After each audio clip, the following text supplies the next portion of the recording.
Hello guys, আসসালামু আলাইকুম। আপনারা সবাই কেমন আছেন? আমরা আজকে দেখাবো আমের চাটনি কিভাবে বানাই।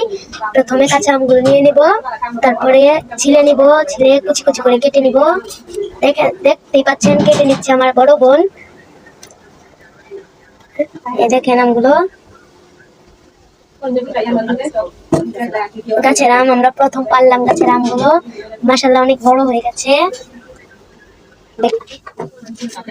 প্রথমে আমরা আমগুলি নিয়ে নিলাম, আম কুচি নিয়ে নিলাম, তারপরে দিয়ে দিলাম কাঁচামরিচ, তারপরে রসুন, পেঁয়াজ রসুন নিয়ে নিলাম। দেখেন, পেঁয়াজ রসুন নিয়ে নেওয়ার পরে আদা কুচি নিয়ে নিলাম, পাঁচফোড়ন নিয়ে নিলাম। দেখতেই পাচ্ছেন, আদা জিরা, তারপরে ব্লেন্ডার করে নিব। দেখেন, দেখেন দেখেন দেখেন কালারটা জোস হয়ে গেছে।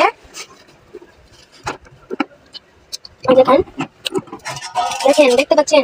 তারপরে এটাকে ঢেলে নিব, এটা ধরিয়ে নিব। দেখেন, এই দেখেন তেল দিয়ে নিচ্ছি বেশি পরিমাণ। আগে আদা পেঁয়াজ রসুন সব কিছু নিলাম। দেখেন,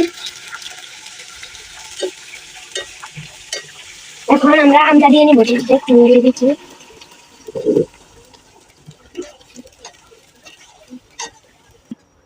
তারপরে পরিমাণ মতো লবণ দিয়ে দিব। দেখেন, পরিমাণ মতো লবণ দিয়ে নিব। আমরা এই যে দিয়ে নিয়েছি।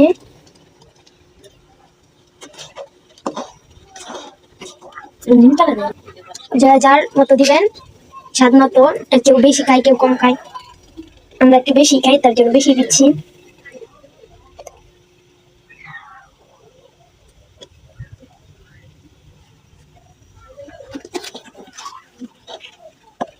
দেখে নিব, যেভাবে দেখে নিয়েছি আমরা।